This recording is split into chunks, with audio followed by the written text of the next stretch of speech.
An object of height 4 centimeter is present at 60 centimeter distance from a concave mirror of radius of curvature 40 centimeter. Find the position of image, its magnification, nature of image and image height. कहा है हमसे कि concave mirror है हमारे पास और इसकी radius of curvature हमें दे रखी है 40 सेंटीमीटर और रेडियस ऑफ कर्वेचर है तो फोकल लेंथ भी आ जाती है, half of radius of curvature that is 20 centimetre. अब इस मिरर से 60 सेंटीमीटर की डिस्टेंस पर 60 सेंटीमीटर डिस्टेंस पर एक ऑब्जेक्ट रखा हुआ है और इस ऑब्जेक्ट की हाइट ऑफ ऑब्जेक्ट हमें दे रखा है 4 सेंटीमीटर।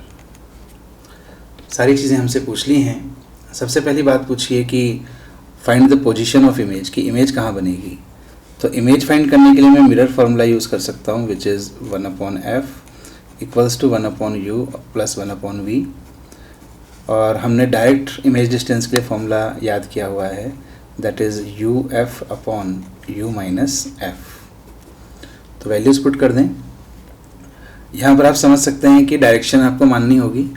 तो ऑब्जेक्ट इधर है, लाइट इधर से आएगी तो इस डायरेक्शन को हम पॉजिटिव कहेंगे और इसको नेगेटिव। तो u की वैल्यू माइनस का 60 हो जाएगा। फोकल लेंथ इसकी हो जाएगी 20 और कॉन्केव है इसलिए इस तरफ होगी तो माइनस का 20। u की वैल्यू पुट करेंगे -60 and minus focal length negative होगी इसकी -20। ये माइनस माइनस प्लस हो गया 60 इंटू 20, ये माइनस माइनस प्लस हो जाएगा तो माइनस का 60 प्लस का 20 माइनस का 40, so it will be -30 centimetre.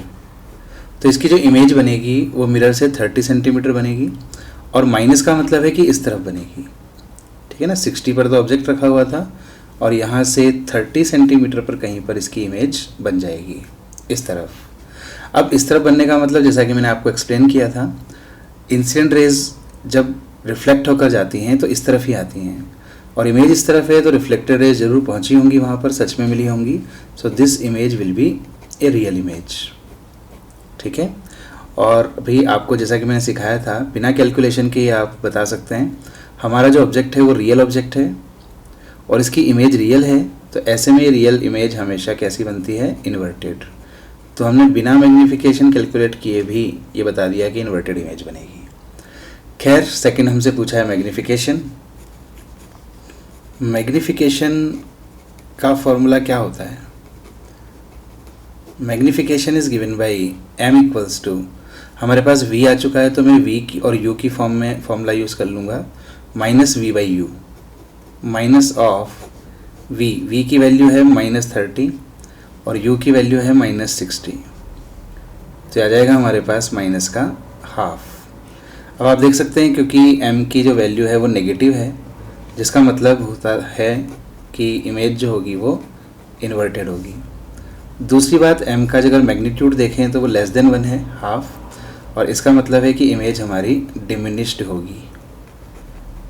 तो सारी बातें हमने बता दी कि इमेज रियल होगी, इन्वर्टेड होगी, डिमिनिश्ड होगी। तो ये नेचर ऑफ इमेज हो गई।